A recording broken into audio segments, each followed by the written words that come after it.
is a thing that we said in the beginning of worship every Sunday that was like, no matter who you are or where you've come from or your state of mind, you are invited to this place. And you're invited to bring yourself, your whole self, your faith and your doubts alike, and you will be met by a loving community and the living God. And I think that was the sense of like, we're all a mess. You can bring your mess here and we can be a mess together. And that's what hospitality is us like creating space for other people in our lives. Hi, my name is Sylvan. For 11 years, my father, sister, and I attended the church Broad Street Ministry. Now that's BSM for short. Since it was located just down the street from City Hall, we had to take public transportation there. And I was never excited about taking public transportation or walking anywhere when I was younger, but for some reason, I was okay with doing it to go to Broad Street. I never even liked attending church when I was little, except for when it came to Broad Street Ministry. I think it was because we were around so many different people. It was so interesting. There was always something going on, always music playing, and it just felt like you could just walk in and you would immediately be accepted. But no matter how much the church meant to its members, as of March 2022, it ceased to exist.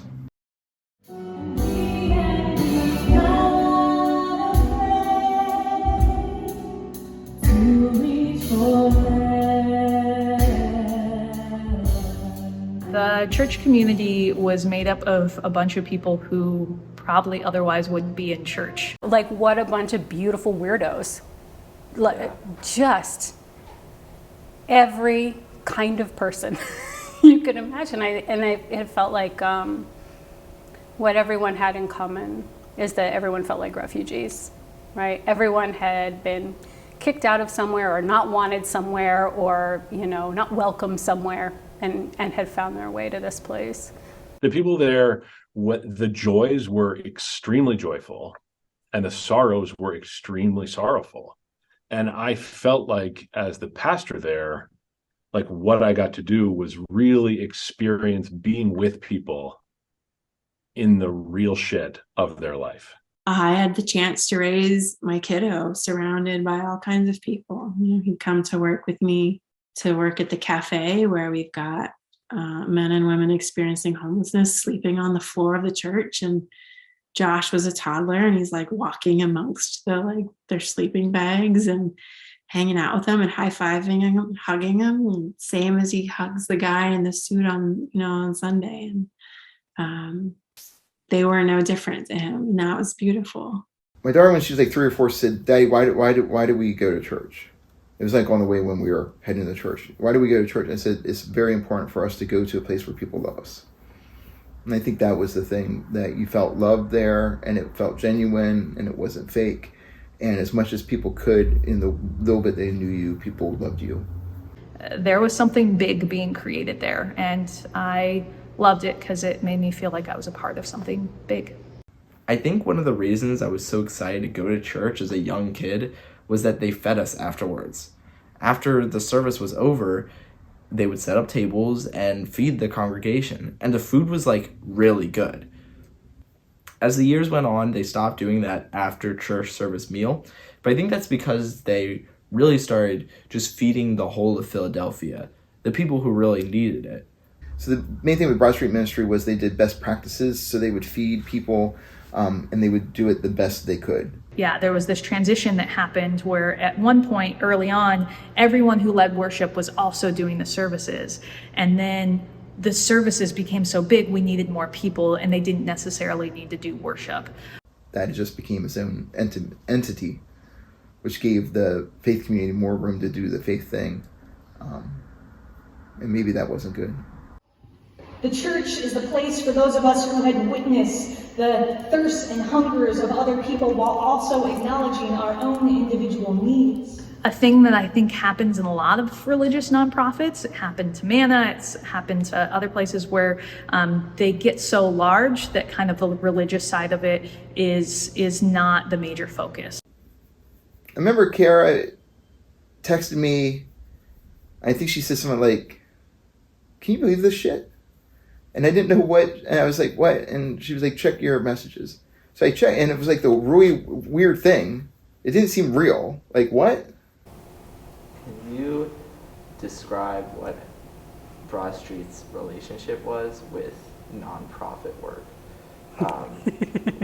With helping the community, and then, first that. Should I control my mouth or? If you're allowed, The nonprofit that the worship community, Broad Street Ministry, created was disassociating themselves with the church community and was kicking them out of the building. When I told my son that about Broad Street was going to end in a couple months, he said, so you mean our homeless ministry just made our church homeless? Yeah, that's kind of what happened. I don't really understand it. I don't even remember what he said because it was so confusing to me. It's still like baffling. So I'll just read you part of the letter. The letter is signed Kevin Cafferkey and Laura Byron. Kevin Cafferkey is a board member of Broad Street Ministry, and Laura Byron is the CEO. It says, as we emerge from the pandemic, we recognize that our social services are needed more than ever to address the profound suffering and challenges within our community. In the service of this work, we will be refocusing our ministry on providing pastoral and spiritual care for our guests. In light of this strategic shift, Pastor Laura Coley will be leaving BSM. There was this sense of we weren't sure what to do with the worshiping community. So it wasn't surprising exactly. But I also knew that my job as the pastor was to kind of just hold how everyone was feeling and know that there were going to be a variety of emotions to this. Didn't want to do this interview, not because I would get mad and turn an Incredible Hulk and flip things over, but they don't want to think about it a whole lot. I'm so mad. In a way that's not very grown up. I'm mad like a little kid is mad, like stomp your feet and tantrum, and I never want to care about things ever again kind of way mad. It was frustrating because a lot of us were upset at the nonprofit, but we wanted it to succeed. We didn't want our anger at the church ending to hurt, I want to say the church, but I guess the nonprofit. That was my home and my family for a very long time. So it's a bizarre thing to try to reconcile with still.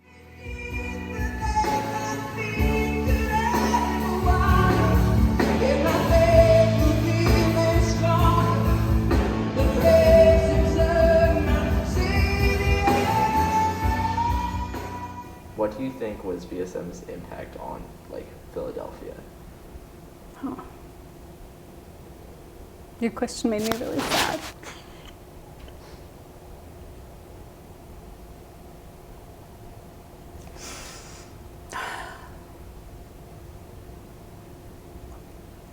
I think if you're the kind of person who wants to make a difference, right? Who wants to make the world a better place.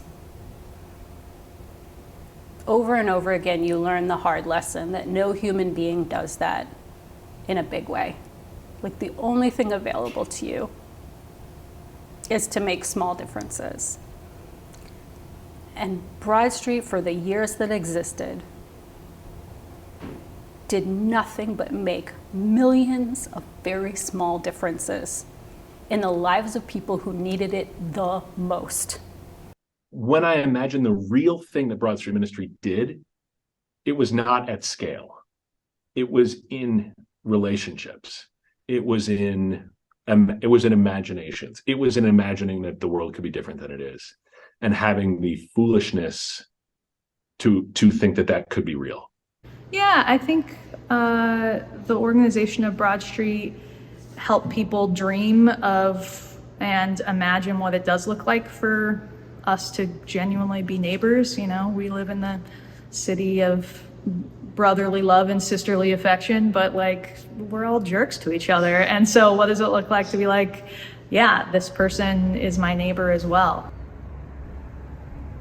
Luckily for me, I mean, I haven't had many negative experiences with church. My dad, sister, and I are attending a church named Beacon now, which is kind of the sister church of Broad Street Ministry. A lot of Broad Street Ministry's old members are attending Beacon now as well, but I don't think there's a lot of people who are going to go back to a church.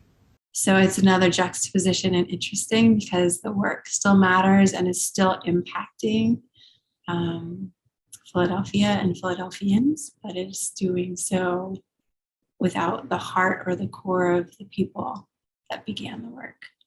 I will never go back to church. No way. Never. That was a vulnerable leap of faith that I will not make again. For a lot of people, BSM was their last stop. This film, I mean, there's so many people, so many perspectives and opinions that were left out just because there's no way to capture all of Broad Street Ministry in one short film. I don't know if there's a way to capture all of Broad Street Ministry in general. And where it goes from here is there's a lot of people all over the city now, influenced by BSM, who are ready to open their doors to anyone and provide their own version of radical hospitality. I was thinking of when I woke